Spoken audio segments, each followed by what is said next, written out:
Sei que os que confiam no Senhor regoram suas forças se renovam. Posso até cair ou vacilar, mas consigo levantar, pois recebo dele asas. E como águia me preparo pra voar. Eu posso ir muito além de onde estou. Vou nas asas do Senhor. O teu amor é o que me conduz. Posso voar e subir sem me cansar, ir pra frente sem me fatigar. Vou com asas como águia, pois confio no Senhor.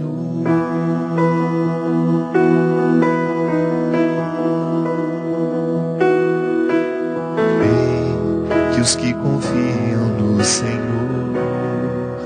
revigoram suas forças se renovam.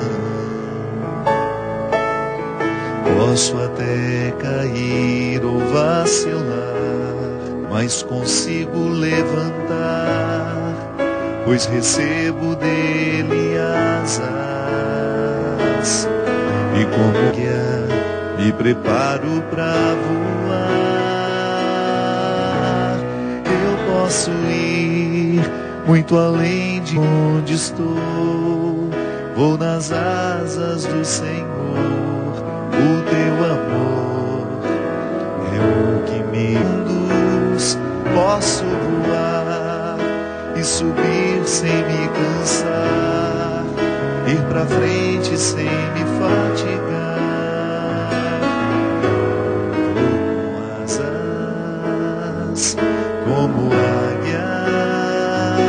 Posso voar e subir sem me cansar, ir pra frente sem me fatigar. Vou com asas como águia,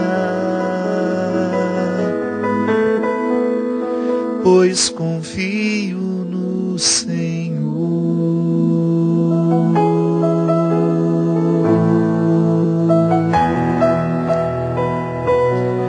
Muito boa noite, estamos começando mais um programa de direção espiritual. Muito obrigado pela oportunidade de estar com hoje, de estabelecer este contato, essa oportunidade de crescermos juntos, porque toda vez que nós nos dispomos a rever a nossa vida cristã, é natural que a gente tenha a oportunidade de dar um passo. Não é que a reflexão gera a transformação, mas não é natural, né? Digo assim, a reflexão nos ajuda. Mas depois da reflexão a gente tem aquela tarefa, aquele de casa, de começar a colocar em prática. É por isso que esse programa sempre trabalha a reflexão com uma proposta de ação. É assim que nós funcionamos. O nosso sistema mental toma consciência das coisas, mas tomar consciência de um fato, de uma atitude, de um jeito de ser, não é o suficiente para a gente transformar uma ação. E é por isso que a conversão engloba a mudança da mentalidade, quando nós temos a oportunidade de pensar o seu jeito de ser à luz do Evangelho, porque quem é cristão tem de pensar o seu jeito de ser à luz do Evangelho. Se você é praticante de uma outra religião cristã, você vai refletir o seu comportamento à luz daquela teoria que lhe inspira, daquela filosofia de vida que lhe inspira, ou daquela revelação religiosa em que você crê. Mas o primeiro passo de uma transformação é o processo reflexivo. É a oportunidade que a gente tem de lançar luz sobre as nossas atitudes. É por isso que é tão interessante que dentro do contexto das religiões exista espaço para a reflexão. Não podemos só rezar. Nós precisamos pedir a Deus a iluminação para que a gente tenha condições de compreender como que o nosso jeito de ser ainda pode ser modificado. Para melhor, é claro.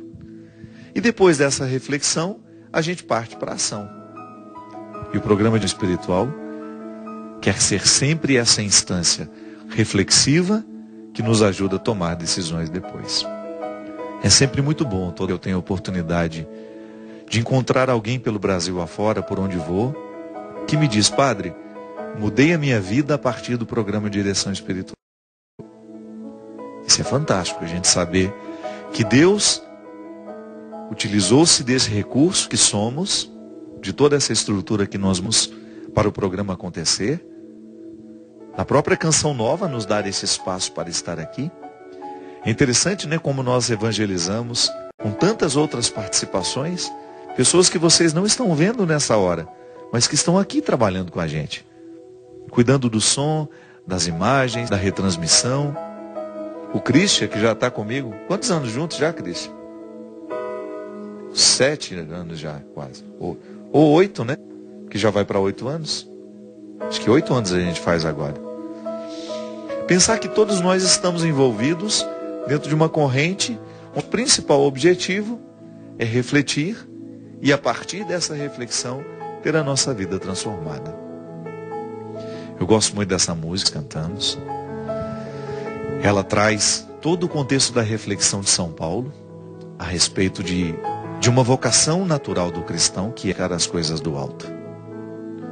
Todo aquele que foi mergulhado no mistério do Cristo está naturalmente convocado. O que é natural? Porque é um desdobramento que não se pode ser negado. Por isso é natural na vida do cristão que ele busque as coisas. Se ele busca ou não já é uma questão de escolha. Mas faz parte da nossa vocação. Não deve ser um acréscimo à nossa vocação cristã. Não, a partir do momento que a gente assume o compromisso de ser cristão, um dia alguém viu por nós através do batismo, mas depois, quando eu me tornei consciente, eu fui escolhendo ser cristão. A partir dessa escolha, eu preciso querer o que é do alto. É uma vocação natural que eu coloco em desenvolvimento, né? Vou educando meu desejo, a minha vontade. Então o meu processo de conversão vai passando por aí. Em perceber quais são as minhas escolhas que ainda me tornam mesquinho. Eu identificar no contexto da minha vida as realidades que não me permitem essa transcendência.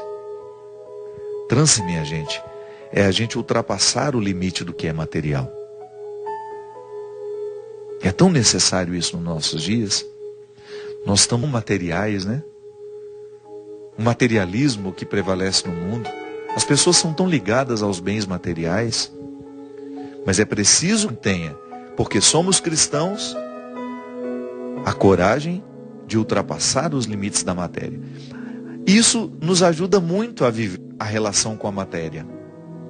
Porque, digamos que você tenha construído uma casa muito bonita. Deus lhe deu a oportunidade você aproveitou as oportunidades que Deus lhe deu, você trabalhou, você estudou, você ficou bem de vida, você teve a oportunidade de dar conforto à sua família, você construiu uma boa casa. Tudo bem. Tudo isso que você construiu materialmente vai ter de ter um significado espiritual. Isso o dinheiro não compra, não.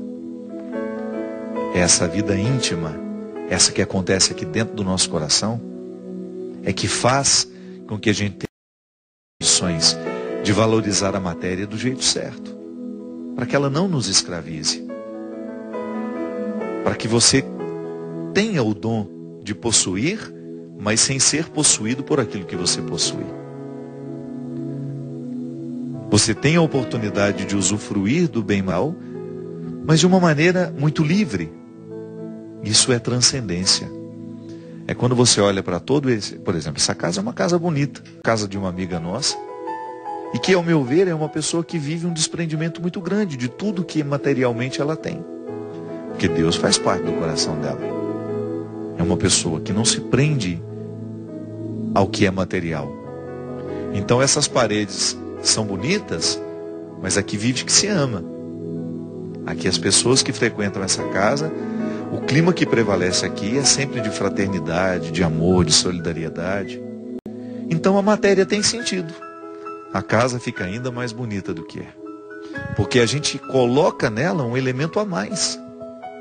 Não é a beleza das paredes, mas o acolhimento que aqui se faz, um acolhimento cristão, uma vida cristã que aqui se vivencia. Isso é querer as coisas do alto, minha gente.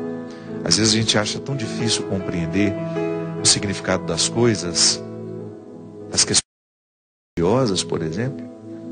O que São Paulo quis dizer com isso? Buscar as coisas do alto é ultrapassar o limite da matéria e adentrar o coração das coisas. E aí a vida fica muito mais bonita. E é interessante que essa liberdade material não é só o cristianismo que propõe. Os budistas também pensam assim. Os budistas também querem viver essa libertação. Quanto mais o ser humano, dentro do contexto budista, estiver liberto das amarras que a matéria pode provocar, maior é a capacidade que ele vai ter de alcançar o nirvana. O que é o nirvana dentro do budismo? É o estado mais elevado que a alma pode alcançar. Que é de você ser capaz de relativizar as ofensas que você recebe, de você olhar o outro com uma capacidade de compreendê-lo, que ultrapassa, né, aquilo que é o convencional dentro do contexto da compreensão. Está tão elevada espiritualmente que ela é capaz de compreender quem lhe ofende. É capaz de manter uma certa distância daquilo que é nocivo. Dentro do contexto do budismo há alguns valores tão interessantes que nós identificamos que são muito parecidos com o do cristianismo. E que nós, que somos cristãos, por exemplo, eu conheço o budismo, não sou budista, mas tenho um profundo respeito por todos os elementos que favorecem a condição humana. Então eu, como cristão, eu vou mergulhar nos mistérios do cristianismo e vou fazer com que todos os ensinamentos que eu recebo de Jesus, da Sagrada Escritura, por meio da igreja, eu coloque a favor deste meu crescimento espiritual. A gente precisa levar a sério, minha gente. Religião sem espiritualidade é morta. A espiritualidade é algo muito mais profundo que a religião. A espiritualidade é um jeito de ser. O rito é o contexto da teologia, é o contexto da autoridade que nos rege, é o contexto dos sacerdócio, dos sacramentos. A religião é uma estrutura que está presente no mundo, instituída pelo próprio Cristo, então por isso ela é sagrada, por isso ela é sempre santa.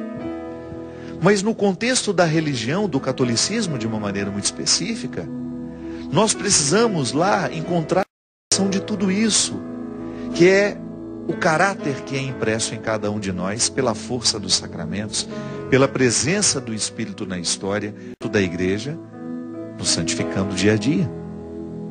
E é essa espiritualidade que nos sustenta. É a espiritualidade que faz o recheio das coisas, né? Da mesma maneira, quando você vai fazer um bolo, que você coloca lá a farinha, os ovos, o leite, o açúcar, depois você começa a incrementar esse bolo. Você vai colocar um recheio, você vai escolher uma cobertura. É assim. Então, a religião, ela dá o fundamental para tudo aquilo que a gente precisa. É o fundamento. Aí depois, a espiritualidade é o que vai nascer naturalmente da prática religiosa bem vivida. Mas tem de ser bem vivida. É quando você vai recrutando os elementos religiosos que sustentam o seu ser religioso e que nós chamamos de espiritualidade. Você já deve ter escutado muitas vezes: nossa, essa pessoa é tão espiritualizada. O que significa isso? Significa que aquela pessoa está cheia de alma. Tem significados muito parecidos. Alma, espírito, são palavras que nós usamos dentro de um contexto, sobretudo dentro do senso comum, que a gente entende de uma maneira. O meu espírito, a minha alma. Alma, dentro se você pega o significado da palavra, aquilo que está recebendo um sopro, é aquilo que está inflado, a ânima, é aquilo que faz o ser vivo, é aquilo que vivifica.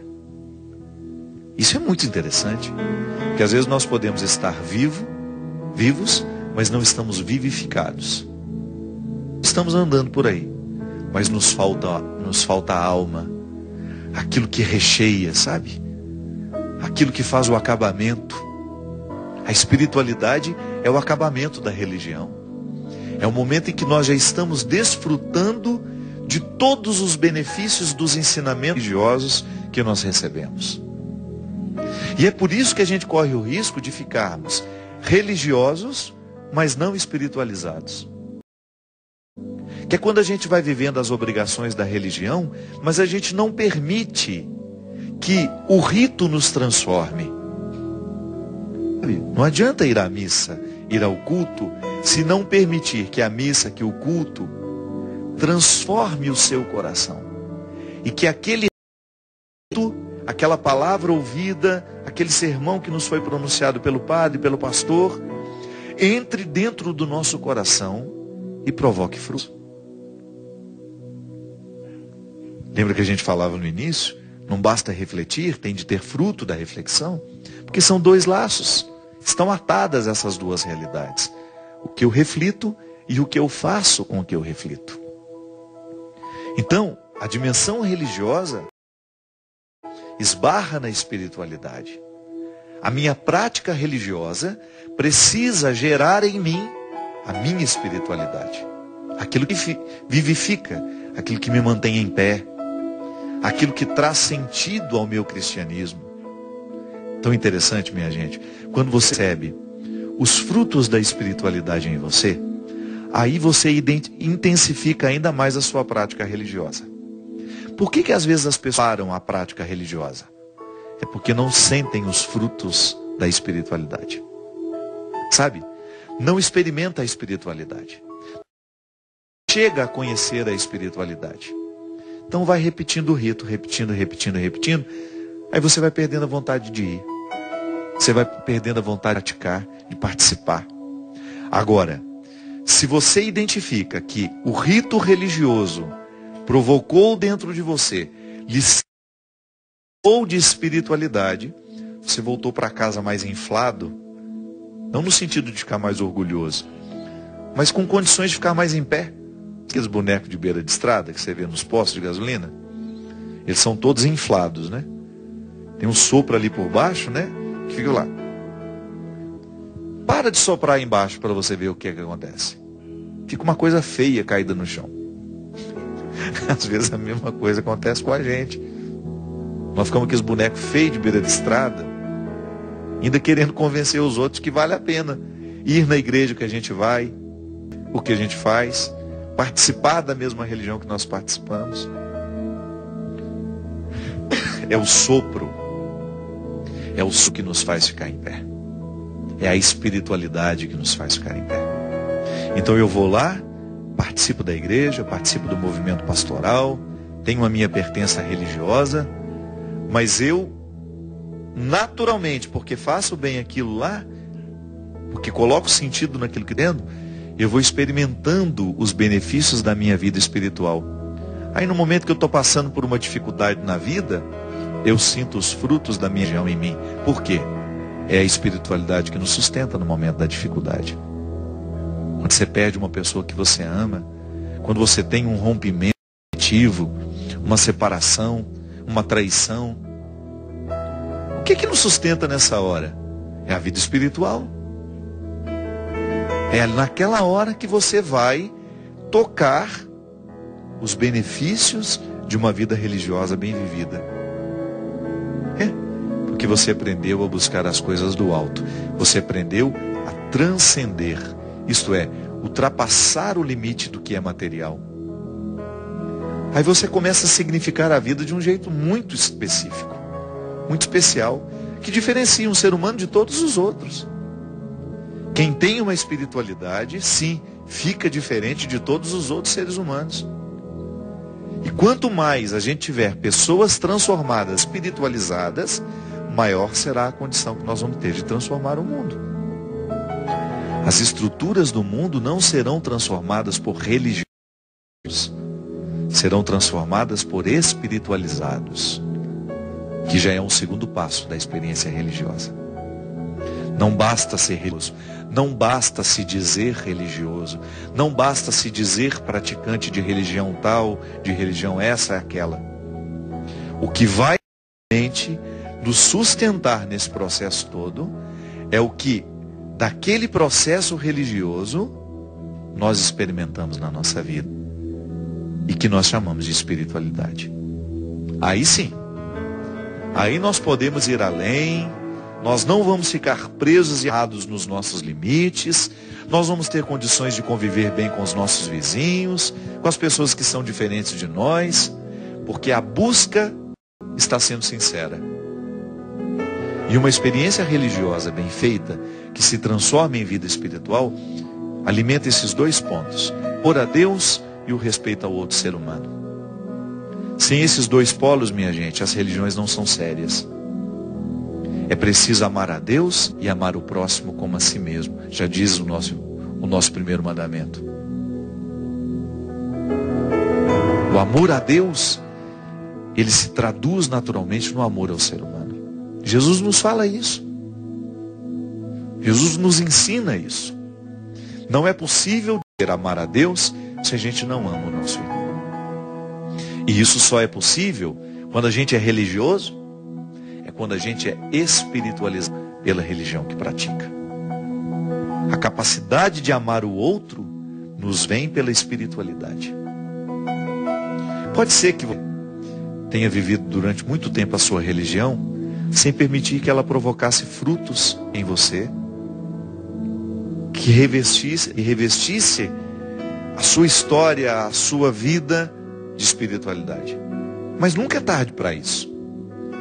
Nunca é tarde para a gente buscar coisas do alto, para a gente permitir que a nossa experiência religiosa semeie o nosso coração de espiritualidade e que nos condições de sair dos terrenos inférteis das religiões que não transformam, ou das práticas cegas, da reflexão que não transforma em ação. Sempre é tempo. Todo dia é dia de começar,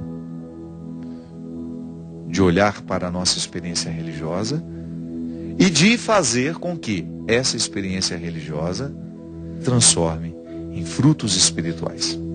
É o que a gente precisa, minha gente. Hoje nós temos um Papa, uma liderança carismática, que tem provocado a igreja o tempo todo. Quando ele fala do perigo de nós sermos uma ONG, quando o Papa Francisco nos alerta para o perigo de vermos uma experiência religiosa morta, sem condições de transformar a nossa vida, ele está nos conclamando a ter uma espiritualidade. A prática religiosa é importante, sim. A nossa prática, o rito que eu participo, a minha pertença dentro da minha comunidade, tudo isso nos ajuda, nos sustenta. Mas depois de tudo isso, é preciso que a gente tenha a espiritualidade como um caminho, como uma busca natural dentro de nós, como uma consciência cada vez minada de que se a gente não faz a experiência religiosa amadurecer para a vida espiritual, nós estamos desonestos com a gente e sendo desonestos com Deus. Isso é muito triste. O que Deus quer de nós? Que a gente amadureça cada vez mais, que a gente cresça cada vez mais. E nós vamos crescer a partir de uma vida espiritual. E a gente é um pecado que a gente comete contra nós, porque eu preciso me dar a oportunidade desse crescimento. Você precisa se dar. Você não vai tomar prejuízo, fica tranquilo. Se você intensificar a sua busca espiritual, você só vai ter benefícios. Acredite em mim. Pode acreditar no que eu estou lhe dizendo. Isso não é uma teoria, não. Eu vejo em mim, eu vejo na vida de quem me cerca, e ao longo desse tempo, desses 12 anos como padre, a vida espiritual só nos traz coisas boas. A vida espiritual. aquela honesta, que nos coloca o tempo todo no contato com uma reflexão que ilumina o nosso comportamento. Nós vamos para um rápido e a gente volta já já com o programa Direção Espiritual.